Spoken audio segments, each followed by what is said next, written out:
सागर गुरु दे दो बोधि किरण, मेरे हृदय रहे आपके द्वय चरण, मेरे हृदय रहे आपके द्वय चरण। बोलिए परम पूज्य भक्तों के भगवान अभिनव कुंद कुंद संयम भूषण मौन प्रिय प्राकृताचार्य श्री सुनील सागर जी गुरुदेव की नमोस्तु।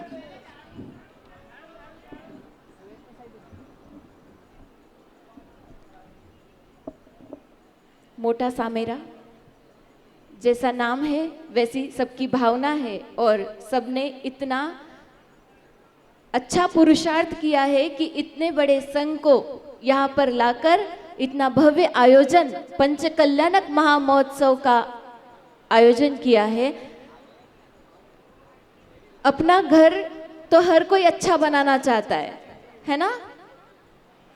खुद का घर मकान सब चाहते हैं कि एकदम अच्छे से बने, उसमें रहने की सारी व्यवस्थाएं अच्छी से हो। वैसे ही विरले लोग होते हैं जो ये सोचते हैं कि भगवान जहाँ रहते हैं वो घर भी, वो मंदिर भी सुंदर हो, और वैसी विरली भावना, उत्कृष्ट भावना रखते हैं यहाँ के मेहता परिवार वाले।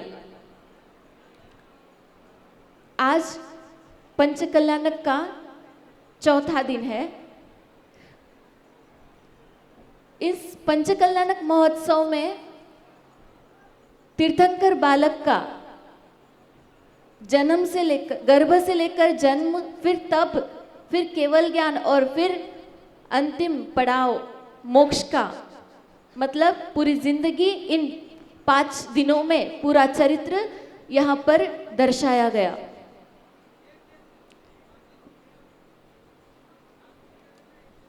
एक बार फ्लाइट में यात्री प्रवास कर रहे थे और उनमें एक छोटी बच्ची भी थी। अचानक फ्लाइट ने उड़ान ली और कुछ ही देर होने के बाद फ्लाइट हवा में रुक गई और यात्री जो थे वो परेशान हो गए कि अरे अचानक क्या हुआ, फ्लाइट रुक क्यों गई है। सभी लोग परेशान होने लगे, सारे यात्री इधर उधर भागने लगे और एक छोटी बच्ची उसी में थी। उसके मन में थोड़ा भी आशंका नहीं थी कि अब क्या होगा। वो जो काम कर रही थी, वो ड्राइंग कर रही थी फ्लाइट में। वो ड्राइंग करते करते मुस्कुरा रही थी और सारे यात्री जो थे वो परेशान हो रहे थे कि कहाँ जाए, क्या करे। पायलट से बोले कि हवाई सुंदरी से बोले, कुछ भी किसी को समझ में नहीं आ रहा था। उसमें से एक वृद्ध महिला उस बच्ची के पास गई तो बोली कि क्यों बेटा, तुम्हें डर नहीं लग रहा है? तो वो बच्ची फिर भी अपनी ड्राइंग में मस्त थी, उसे कुछ पता ही नहीं कि क्या हो रहा है।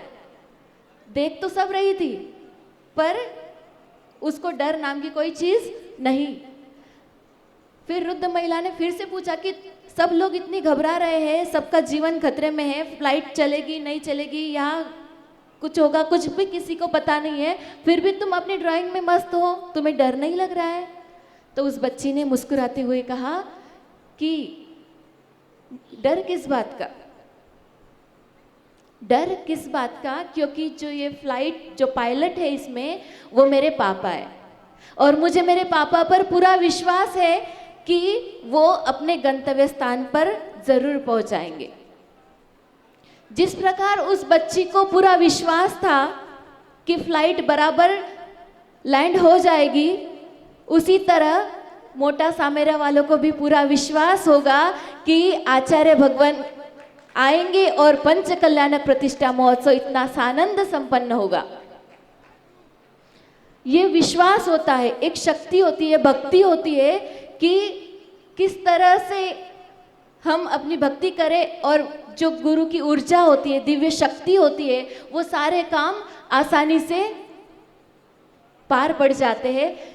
किसी ने सोचा भी नहीं था, एक्चुअली हम लोगों ने भी नहीं सोचा था कि एक छोटा सा गांव, सिर्फ सुना था मोटा सामेरा, तो मोटा सामेरा सुनकर लगता है कि मोटा ही होगा, बड़ा ही होगा, पर जब पता चला यहाँ से 10-15 किलोमीटर दूर थे हम लोग, तब पता चला कि मोटा सामेरा बिल्कुल छोटा है।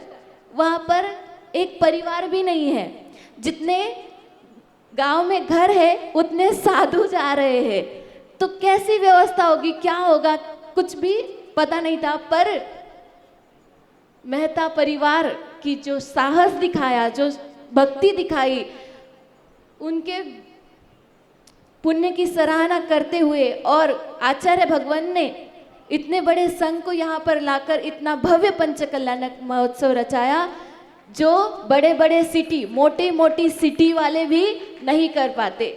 सब कुछ व्यवस्था एकदम अच्छे से हो गई, ये सिर्फ गुरु का आशीर्वाद है। पूज्य आचार्य भगवान जहाँ भी कदम रखते हैं, वो वहाँ के परमाणु भी पवित्र हो जाते हैं, वहाँ की धरती तीर्थ बन जाती है। हमारे लिए तो तीर्थ भी गुरुदेव ही है और तीर्थंकर भी गुरुदेव ही है। भगवान आदिनाथ जैसे प्रजा की रक्षा करते हुए उनको 80 कृषि, विद्या, वाणिज्य आदि कलाएं सिखाए, और जीवन यापन कैसे करना चाहिए, इनकी कला सिखाने के बाद आचार्य भगवान सुनील सागर जी गुरुदेव भी प्रत्येक जन मात्र के लिए, प्राणी मात्र के लिए संदेश देते हैं, उनका उपकार करते हैं, उनके लिए अच्छी भावनाएं रखते हैं। सबके लिए ओ ब्लड ग्रुप होता है, और ओ ब्लड ग्रुप जो होता है वो सबके लिए होता है ना, सबको यूज कर सकता है। आचार्य भगवान भी ओ ब्लड ग्रुप की तरह है, हर किसी के लिए अवेलेबल, सबके लिए, चाहे छोटा सामेरा हो, चाहे मोटा सामेरा हो, बड़ी सिटी हो, चाहे राजधानी हो, सबके लिए एक जैसा व्यवहार। उनके नज़र में कोई भी छोटा मोटा नहीं है। ऐसी भावना कब आती है? जब पुण्य प्रकृति, जब महापुरुष ऐसे सोचते हैं, तो भावनाएं प्रबल हो जाती है। बचपन में ही आचार्य भगवान हमेशा जब मंदिर में जाते थे, तब मंदिर में लिखी होती है ना 12 भावनाएं, वैराग्य की भावनाएं, तो वो देखते थे, और बचपन में ही वहाँ पे पिक्चर वाइज लगाया होता है, अनित्य भावना, अशरण भावना, संसार भावना, वो पिक्चर देखते थे, वो जो फोटोज लगी होती थी वहाँ पर, वो देखते थे, चिंतन करते थे। बचपन से ही वो भावना इतनी प्रबल हुई, उतनी प्रबल हुई कि आज चतुर्थ पट्टाधीश के रूप में आप सबके सामने यहाँ विराजमान है। आचार्य भगवान का ज्ञान तो क्या कहे, अगर सही काल होता, सही समय होता, तो वे आज तीर्थंकर होते और हम सब उनके समोशरण में बैठे होते। पर काल का प्रभाव है, कभी न कभी तीर्थंकर बनेंगे, और हम सभी ऐसी भावना भाएंगे कि आज जैसे समोशरण लगने वाला है, तीर्थंकर के रूप में जब भगवान विराजमान होंगे, गंधर के रूप में जब आचार्य भगवान अपनी वाणी सब तक पहुंचाएंगे, ऐसे ही हम भावना करेंगे कि आज जैसा समोशरण लगेगा, वैसा हमें एक्चुअल समोशरण में बैठने का मौका मिले। इसी भावना के साथ बोलिए आचार्य भगवान श्री सुनील सागर जी गुरुदेव की नमोस्तुते। बहुत ही सुंदर भावनाएं माता जी ने प्रकट करी।